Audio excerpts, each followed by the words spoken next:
हाल ही में अमेरिकी house speaker Nancy Pelosi ने ताइवान का दौरा किया। उनके दौरे के जस्ट बाद से ही चीन की तरफ से काफ़ी तीखी प्रतिक्रिया देखने के लिए मिली। इस प्रतिक्रिया का नाराजगी का कारण क्या था, यह आज की वीडियो में समझने की कोशिश करेंगे। आखिर क्यों आज के समय में चीन ताइवान को अपना हिस्सा बताता है? क्या आज के समय में ताइवान एक स्वतंत्र देश है या नहीं? ताइवान का आखिर पिछला हिस्ट्री क्या है जिसके कारण से कि चीन उस पर लगातार अपना हक जताता है?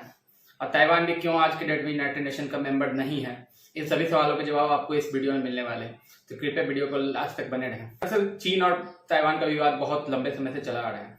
यह आज का विवाद नहीं है, यह विवाद सन 1949 से ही चला आ रहा है, जब चीन में गृह युद्ध समाप्त हुआ। उसके बाद से ही दो पार्टी का फॉर्मेशन हुआ था। एक रिपब्लिक ऑफ चाइना जो कि पहले से वहाँ पे राज कर रही थी, वहीं दूसरी पार्टी बाद में उभर कर आई जिसका जन्म अक्टूबर 1949 में हुआ और उसका नाम रखा गया पीपल रिपब्लिक ऑफ चाइना, जो कि कम्युनिस्ट विचारधारा की थी।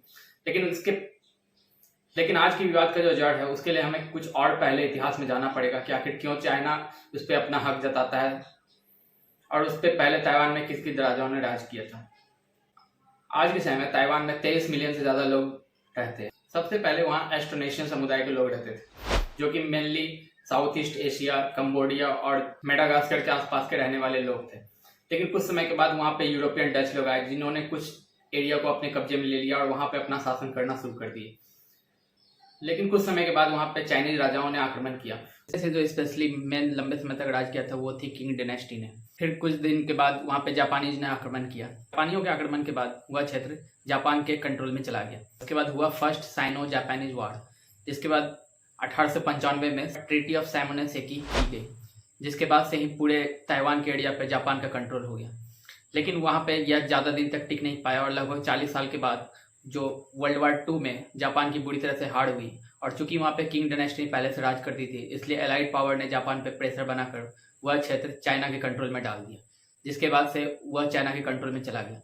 1945 में जब वर्ल्ड वार 2 समाप्त हुआ तो चाइना में आरओसी यानी रिपब्लिक ऑफ चाइना की गवर्नमेंट थी।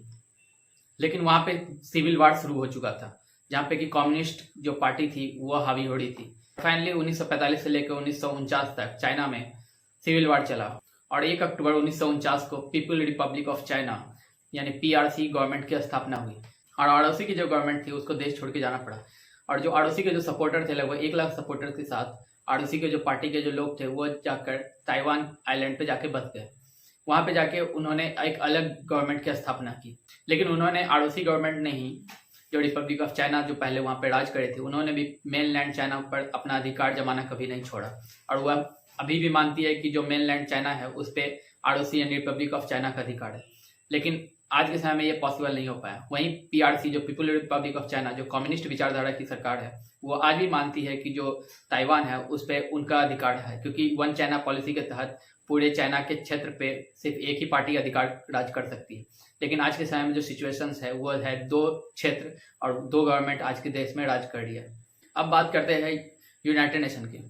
सेकेंड वर्ल्ड वॉर के बाद यूनाइटेड नेशन की स्थापना हुई, जिसमें यूनाइटेड नेशन सिक्योरिटी काउंसिल में वीटो पावर चाइना के पास थी। लेकिन चूंकि ये आरओसी गवर्नमेंट पहले से ही चाइना पर राज कर रही थी, इसलिए ये वीटो पावर आरओसी गवर्नमेंट के पास ही तब तक थी।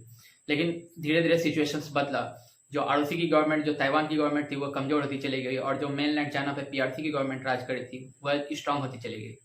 और स्ट्रांग होने के बाद किसी तरह से वह रसिया के सपोर्ट के साथ 25 अक्टूबर 1971 को यूनाइटेड नेशन की जनरल असेंबली में एक रिजोल्यूशन लाया गया 2578, जिसके बाद से ही जो वीटो पावर थी वह आरओसी जो रिपब्लिक ऑफ चाइना जो कि ताइवान पर राज कर रहे थे उनके हाथों से छीनकर PRC people Republic of China की गवर्नमेंट को दे दी गई है। जिसके बाद से अब चाइना यदि वर्ड यूज होता है तो चाइना का जो लेजिटिमेट हक है वह पीपल रिपब्लिक ऑफ चाइना जो कि आज के समय में मेनलैंड चाइना पे जो सरकार चला रही है उसके पास ही होता है। तो इस तरह से जो ताइवान के साथ जितने भी देशों के साथ डिप्लोमेटिक रिलेशनशिप थे वहीं पे खत्म हो गए।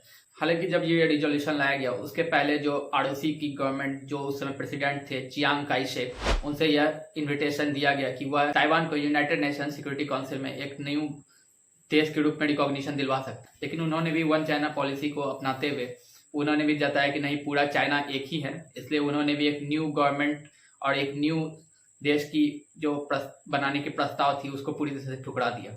और यही कारण रहा कि आज भी चाइना पूरी तरह से ताइवान को अपना आंतरिक हिस्सा मानता है। और समय के साथ चाइना मजबूत होते चला गया और स्थिति यह थी कि जो बड़े कंट्री थे वो ताइवान के जगह चाइना को ज़्यादा प्रेफरेंस देने लगे, क्योंकि चाइना एक वर्ल्ड लीडर के रूप में उभर गया और चाइना आज के समय में काफ़ी ज़्यादा शक्तिशाली है। और यही कारण है कि आज United states house speaker Nancy Pelosi ने जब ताइवान का विजिट किया तो चाइना को गुस्सा आ गया, क्योंकि वन चाइना पॉलिसी के ये अगेंस्ट था।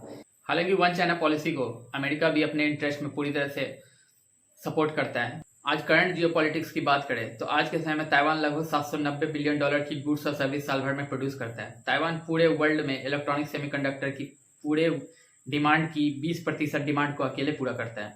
आज एप्पल, सोनी, सैमसंग और सभी चाइनीज मोबाइल में मैक्सिमम जो प्रोडक्ट यूज होते हैं, जो इक्विपमेंट यूज होते हैं, वो ताइवान मेड इन ताइवान होते हैं।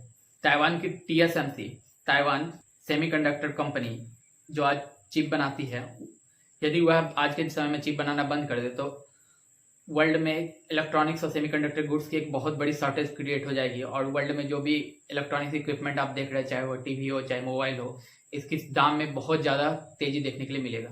वहीं यदि चाइना ताइवान पे कंट्रोल कर लेता है तो ना ही वह सेमीकंडक्टर की दुनिया में एक बहुत ज़्यादा पकड़ स्थापित कर पाएगा।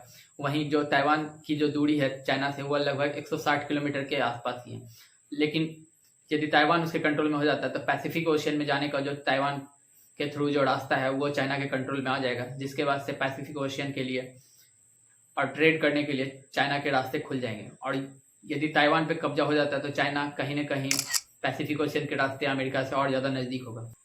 तो इस तरह से आप समझ ही गए होंगे कि क्यों चाइना ताइवान में अमेरिका के विजिट के बाद इतना ज़्यादा गुस्सा हो चुका है और क्यों अमेरिका अपने इंटरेस्ट में ताइवान को चाइना के साथ मिलने नहीं देना चाहता है। और ताइवान आज के देश में एक कंट्री का रिकॉग्निशन क्यों नहीं प्राप्त किया है, यूनाइटेड नेशंस के रिकॉग्निशन में क्यों आज चाइना की जो मेनलैंड गवर्नमेंट है उसके ही लेजिटिमेट गवर्नमेंट का रूप दिया गया, जबकि ताइवान को एक अलग कंट्री के रूप में लोग देखते तो है, लेकिन उसे जो लेजिटिमेट एज पर रूल होना चाहिए वो आज की डेट में वो नहीं है। उम्मीद करता हूँ ये वीडियो आप बहुत इन्फॉर्मेटिव लगा होगा। आने वाले समय में ऐसे ही इन्फॉर्मेटिव वीडियो के लिए हमारे चैनल को लाइक, सब्सक्राइब और शेयर जरूर करें। मिलते हैं नेक्स्ट वीडियो में एक अच्छे इन्फॉर्मेशन के साथ फिर से। तब तक के लिए नमस्कार।